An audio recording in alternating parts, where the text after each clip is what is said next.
Good morning. This is Niall Code reporting for BHO 4999 as part of my directed field studies, and this is an overview of the use, mechanics, and methods used to manage our hops garden here at Tamarack Jacks. So the first thing I'm going to show is one of our ropes.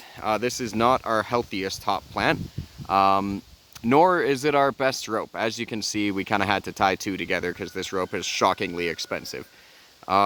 But what we do is, our hops are a perennial, and those that survive the winter, which often some don't, so we have to divide and plant up areas where they don't survive. And then we give them these ropes, which are tied to the ground, and then tied to the wire way up above there, and then the hops grow the wire throughout the season. Some of our healthier crops are just down here. As you can see, all of these other hops plants are much thicker. And in one particular case, and this one kind of cracks me up because it's not very thick, but it's super tall. So that guy right there, as you can see, that little butt up at the top there is the tallest one. I'm recording this on July 7th.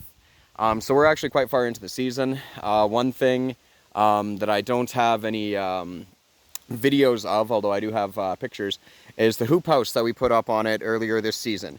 It was just a small hoop house. And the reason we did that is because we had an early frost last year that stopped us from harvesting at all. So this year we just wanted to get a jump on it and get it about 2 weeks earlier, and it totally worked. We got them out of the ground 2 weeks earlier than we did last year, and hopefully that results in a better harvest. All of the pest management on these is done without the use of any synthetic chemicals. So there's my bucket of weeds. And as far as insect pests are concerned, there's not a lot, but we are pretty hands-off about the whole thing. We haven't yet had an infection while I've worked here that was bad enough for us to have to make a major intervention. And when you go through these plants, you'll find that pest management is almost automatic. For every pest that you find, you're going to find 10 spiders. So we've been very fortunate to be in a position where nature can kind of take care of most of it. Aphids do eat these. Although we haven't seen very many of them, very few. There's been a few caterpillars, a few inchworms, a few other things like that, but generally not a lot of things like to eat hops, which, fair enough, I'm with them. And those that do are mostly, as far as I've seen, are on our own plants here, non-invasive plants that are eaten by local predators. So, obviously that makes pest management much easier. If we were ever to have like a major aphid outbreak or something like that, then we would probably use natural treatments. So we wouldn't be taking out any pyrethrin. We'd probably go with something along the lines of ghost pepper juice or ladybugs or something like that. And we would stay away from anything too synthetic. But yeah, so that's kind of an overview of methods, mechanics, and oh yeah, I forgot to talk about what it's for.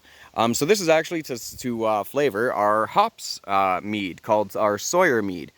So it's a great product because it's our #1 award winner over the years. It's kind of been our flagship for a number of years, although our buzzsaw mead is starting to outsell it by just a little bit, as far as I can tell. I haven't actually seen the numbers. I can only see my own numbers. But I sell more buzzsaw than Sawyer. That doesn't necessarily mean that that's the same for other people, but it's a major product of ours, major draw for customers. And actually this garden here has had us featured in the Alberta Farmer magazine before because, growing a Mediterranean crop in central Alberta is about as, let's say, ambitious as it sounds. But yeah, so that's what this is for. When we do get a harvest, we can generally supply ourselves for the year. Because by the end of the season, as you'll see in later video logs, these hops that will actually grow up to the top of the wire, and the taller ones, I suspect that this guy over here I was showing you earlier, because he's already more than halfway, he's probably going to start growing into his neighbor's territory by the time he gets to the end of the season here. But yeah, so that's a brief overview of the hops. I hope you enjoyed, and I hope you have a great day. Thanks for listening.